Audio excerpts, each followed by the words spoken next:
저희가 그 담도계암 또는 담도암의 발생이 꽤 높은 이제 그 국가예요. 서양에 비해서.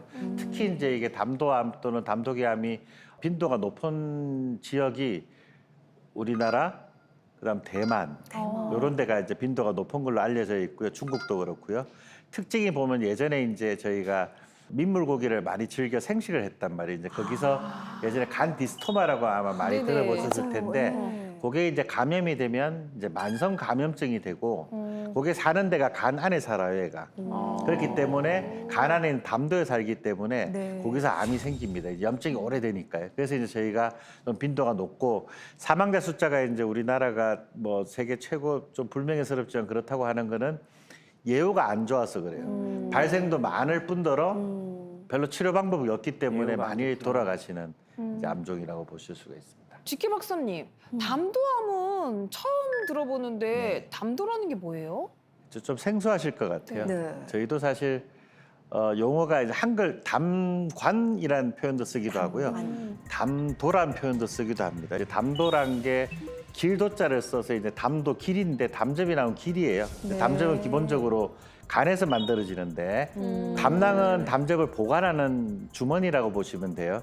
특히 담즙은 지방 또는 이제 그 지용성 비타민 네. 이런 형태의 영양소를 흡수를 시키는 데 도와주는 거예요. 그런 담즙이 흘러가는 길을 담도라고 한다. 네. 오. 이 길에서 생긴 어디에서 생긴 암이든 우리가 담도계암이라고 말씀드리죠. 그래서 담낭암도 담도계암에 포함되기도 하고요. 박사님, 아까 보니까 우리나라 담도암 생존율이 췌장 다음으로 낮더라고요. 네. 그렇죠. 그러니까 이유가 좀 뭔지 궁금한데요.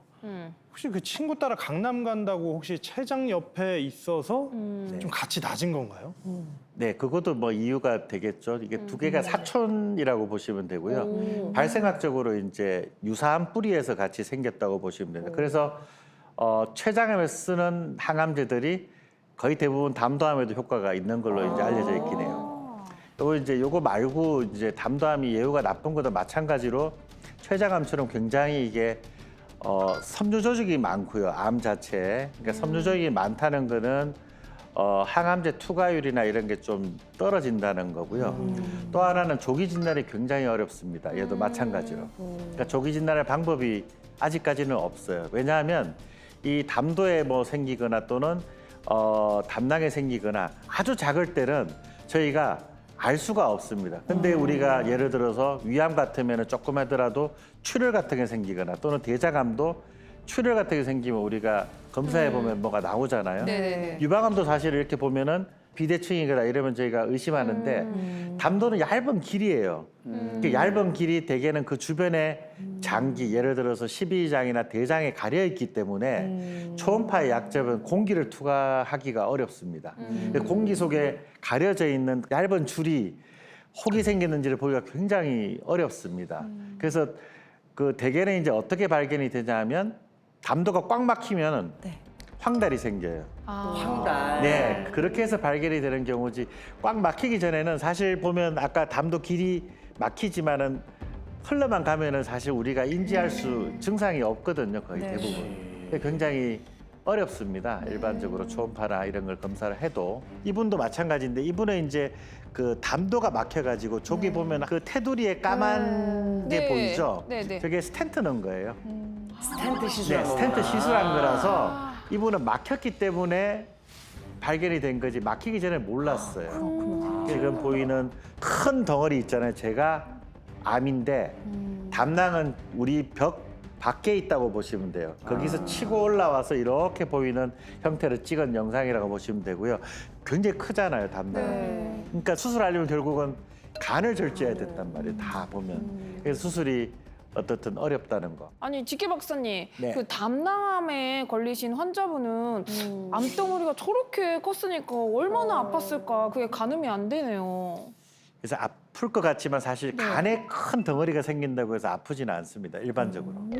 참 그 아이러니하죠. 네. 그래서 다른 데 생기는 거 예를 들어서 위암이 이렇게 되면은 위가 막히거나 출혈되거나 뭐 여러 가지 이제 내려가는데 막혀서 토하거나 이럴 텐데 네. 간에 생기면 증상이 별로 없어요. 그래서 이제 담낭압이 되게 좀 늦게 발견되는 경향이 있는 장기는 이 게 친구도. 그게 더 무섭네요. 그러니까. 증상이 없다는 게. 그러니까 위암 같은 경우에 뭐 소화가 안 되고 네. 대장암은 뭐 혈변을 본다거나 네. 이런 증상들이 있는데 담도암은 굉장히 심각해져야만 증상이 나타난다고 네. 하셨잖아요. 그럼 담낭압도 마찬가지. 증상이 나타나면 어떤 것들이에요? 대표적인 증상이 담즙이 이제 장으로 빠져나야만 우리가 대변 색깔이 원래 이제 정상 대변 색깔이 나오는데 그 막히면은 색깔이 회백색이 돼요. 회색. 꽉 막히면. 근데 그게 어디로 빠지냐면은 혈액으로 돌아서 콩팥으로 통해서 소변으로 나옵니다. 그래서 소변 색깔이 콜라색 같이 나와요. 근데 이제 이게 아프지가 않기 때문에 되게 콜라색 나온다고 오늘 좀 피곤했나 되게 이렇게 많이들 생각을 하시지만 어떻든 그렇게 빠져나오고 또 하나는 담도가 막히기 때문에 그 가려움증이 생길 수가 있어요. 뭐 그런 경우도 있고 담도가 막히기 때문에 열이 날 수가 있습니다. 박사님, 그리고 또 담도암은 수술의 가능성도 좀 낮고 다른 기관과 좀 연결되어 있기 때문에 암의 전이도 잘 된다고요. 네. 아마 처음 이제 접하실 수 있는데요. 여기 이제 크게 보이는 이 형태가 간입니다. 저렇게 이렇게 보이는 아까 봤던 그 간 구조. 네. 구조물 안에 이제 흰색은 저희가 혈관이에요. 혈관. 근데 거기 보면 뭔가 색깔이 균일한데 뭐 꺼뭇꺼뭇한 게 좀 약간 어두운 색깔의 여러 개가 보이잖아요. 네네네. 요게 이제 암이 전이된 거고요. 요거는 이제 암 수술한 다음에 재발됐는데 이렇게 이제 전이로 재발됐던 환자분이고요.